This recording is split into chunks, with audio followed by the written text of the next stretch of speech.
بسم اللہ الرحمن الرحیم۔ پہلگام میں جو کچھ بھی ہوا، بھارت نے اس کے بعد پاکستان پر الزامات لگائے، دھمکیاں دی اور اقدامات بھی کر دیے۔ وہ سب کے سامنے ہے۔ سندھ طاس معاہدے کو بھی معطل کر دیا گیا، اپنے سفارتی عملے کو کم کیا گیا، پاکستان کے سفارتی عملے کو بھی کم کیا گیا، ویزا پابندیاں لگا دی گئیں۔ اس کے جواب میں پاکستان کی طرف سے کیا کیا گیا؟ ایک قومی سلامتی کمیٹی کا اجلاس طلب کیا گیا تھا۔ اس اجلاس میں جو کچھ کہا گیا آپ کے سامنے رکھتے ہیں۔ اس اجلاس میں بھارت کی طرف سے جو کچھ کیا گیا، جو اقدامات کیے گئے ہیں، جو پابندیاں لگائی گئی ہیں اور سندھ طاس معاہدے کو جس طرح سے معطل کیا گیا ہے، اس کو پاکستان کے خلاف اعلان جنگ کہا گیا ہے۔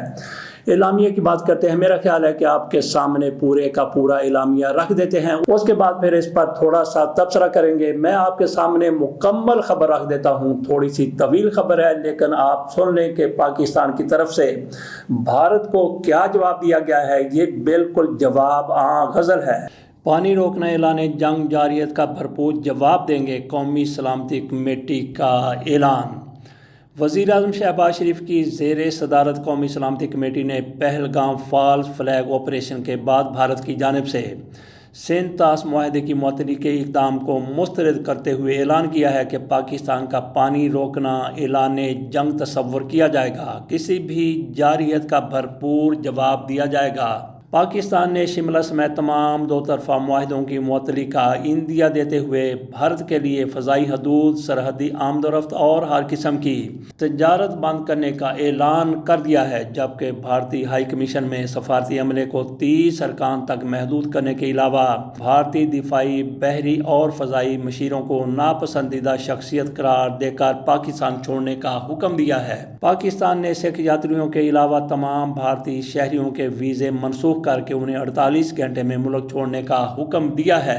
وزیر اعظم آفس سے جاری اعلامیے کے مطابق پہلگام واقعے کے بعد بھارت کے یک طرفہ جارحانہ اقدامات کے خلاف وزیر اعظم شہباز شریف کی زیر صدارت قومی سلامتی کمیٹی کا اجلاس منعقد ہوا۔ اعلامیے کے مطابق قومی سلامتی کمیٹی کے شرکاء نے 22 اپریل 2025 کو بھارت کے غیر قانونی طور پر مقبوضہ جموں و کشمیر کے ضلع اننت ناگ میں پہلگام حملے کے تناظر میں خاص طور پر قومی سلامتی کی صورتحال اور علاقائی صورتحال پر تبادلہ خیال کیا۔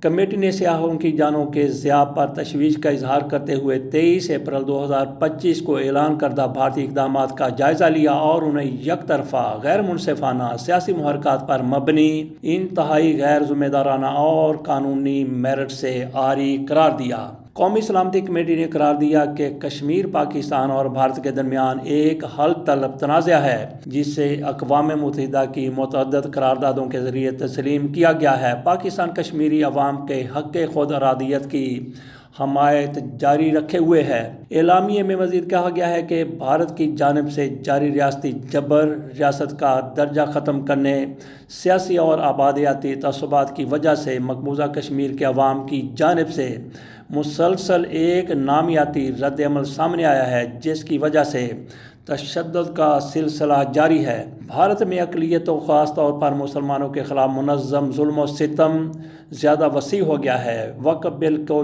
جبری طور پر منظور کرانے کی کوشش پورے بھارت میں مسلمانوں کو دیوار سے لگانے کی تازہ ترین کوشش ہے۔ بھارت کو ایسے المناک واقعات کو اپنے فائدے کے لیے استعمال کرنے کے لالچ سے باز رہنا چاہیے اور عوام کو تحفظ فراہم کرنے میں ناکامی کی مکمل ذمہ داری قبول کرنی چاہیے۔ پاکستان ہر قسم کی دہشت گردی کی واضح طور پر مذمت کرتا ہے۔ دہشت گردی کے خلاف دنیا کی صف اول کی ریاست ہونے کے ناطے پاکستان کو بے پناہ جانی و مالی نقصانات کا سامنا کرنا پڑا ہے۔ پاکستان کی مشرقی سرحدوں کے ماحول میں اتار چڑھاؤ پیدا کرنے کی بھارتی کوششوں کا مقصد پاکستان کی انسداد دہشت گردی کی کوششوں کا رخ موڑنا ہے۔ اعلامیے میں واضح کیا گیا ہے کہ کسی بھی قابل اعتماد تحقیقات اور قابل تصدیق شواہد کی عدم موجودگی میں پہلگام حملے کو پاکستان سے جوڑنے کی کوشش ہے، جو بے بنیاد معقولیت سے عاری اور شکست خوردہ ذہنیت کی عکاسی ہے۔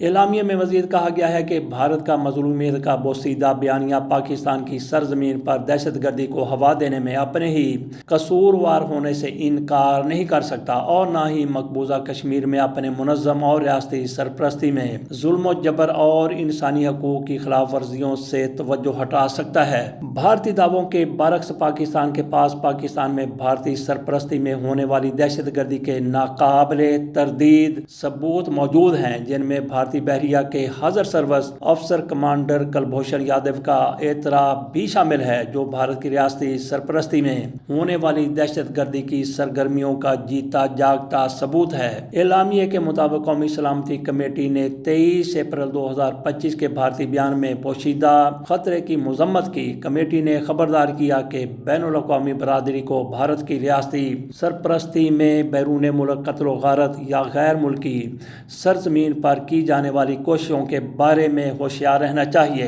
یہ گھناؤنے اقدامات بین الاقوامی قوانین کی صریح خلاف ورزی کرتے ہوئے کیے گئے تھے، جنہیں حال ہی میں پاکستان اور دیگر ممالک نے ناقابل تردید شواہد کے ساتھ بے نقاب کیا ہے۔ اعلامیے میں واضح کیا گیا ہے کہ پاکستان تمام ذمہ داروں، منصوبہ سازوں اور مجرموں کا یکساں تعاقب کرے گا اور انصاف کی فراہمی کو یقینی بنائے گا۔ پاکستان کی خود مختاری اور اس کے عوام کی سلامتی کو لاحق کسی بھی خطرے سے تمام شعبوں میں سخت جوابی اقدامات کے ساتھ نمٹا جائے گا۔ کمیٹی نے خبرداری کیا کہ ہندوستان کو اپنے تنگ نظر سیاسی ایجنڈے کو آگے بڑھانے کے لیے پہلگام جیسے واقعات کا مضموم طریقے سے استحصال کرنے سے گریز کرنا چاہیے۔ اس طرح کے ہتھ کنڈے صرف کشیدگی کو بھڑکانے اور خطے میں امن و استحکام کی راہ میں رکاوٹ ڈالنے کا کام کرتے ہیں۔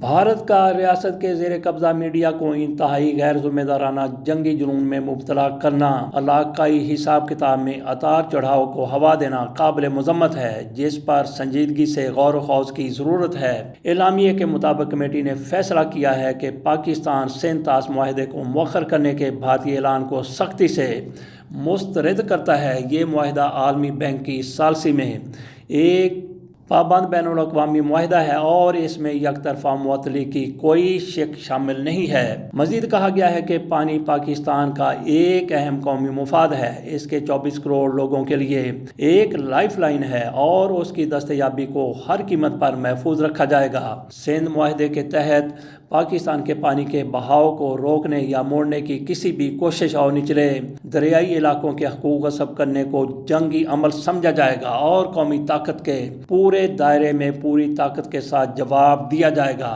وزیر اعظم شہباز شریف کی زیر صدر اجلاس میں تینوں سروسز چیف، نائب وزیر اعظم اسحاق ڈار، وزیر دفاع خواجہ آصف، وزیر داخلہ محسن نقوی اور وزیر اطلاعات عطاء اللہ تارڑ کے علاوہ وزیر قانون اعظم نذیر تارڑ، اٹارنی جنرل منصور عثمان خان، وزیر اعظم کے پرنسپل سیکرٹری توقیر شاہ اور وزیر اعظم کے معاون خصوصی برائے امور خارجہ طارق فاطمی نے بھی شرکت کی۔ واضح رہے کہ بھارت نے مقبوضہ کشمیر کے مسلم اکثریتی علاقے پہلگام میں منگل کو 26 سیاحوں کی مبینہ ہلاکت کے بعد گزشتہ روز سندھ طاس معاہدہ فوری طور پر معطل کرنے کا اعلان کیا تھا۔ منگل کو مقبوضہ کشمیر کے مشہور سیاحتی مقام پر فائرنگ کے واقعے میں 26 سیاحوں کی ہلاکت کے بعد بھارتی حکومت کی جانب سے اعلان کیا گیا تھا کہ اس حملے کا واضح اور بھرپور جواب دیا جائے گا۔ بھارت نے پہلگام فالس فلیگ آپریشن کو جواز بناتے ہوئے پاکستانی شہریوں کو 48 گھنٹے میں بھارت چھوڑنے کا حکم دیا تھا، جبکہ واگا بارڈر کی بندش اور اسلام آباد میں بھارتی ہائی کمیشن میں تعینات اپنی ملٹری اتاشی کو وطن واپس بلانے کے علاوہ پاکستان میں تعینات سفارتی عملے کی تعداد میں بھی کمی کر دی تھی۔ تو ناظرین، آپ کے سامنے میں نے پورے کا پورا اعلامیہ پڑھ کے سنا دیا۔ پاکستان کی طرف سے کس طرح سے جواب دیا گیا، یہی جواب بنتا تھا، لیکن جن لوگوں کی طرف سے یہ جواب بنتا تھا اس پر تھوڑا سا افسوس بھی ہوتا ہے۔ ہم نے اس میں کوئی ایسی بات نہیں کرنی کہ پاکستان کا موقف کمزور ہو جائے، لیکن کچھ سیدھی باتیں کرنے کی ضرور ہے۔ یہ اعلامیہ کس نے باہر آ کر پڑھ کے سنایا، کس نے پریس کانفرنس کی، جس طرح سے شہباز شریف صاحب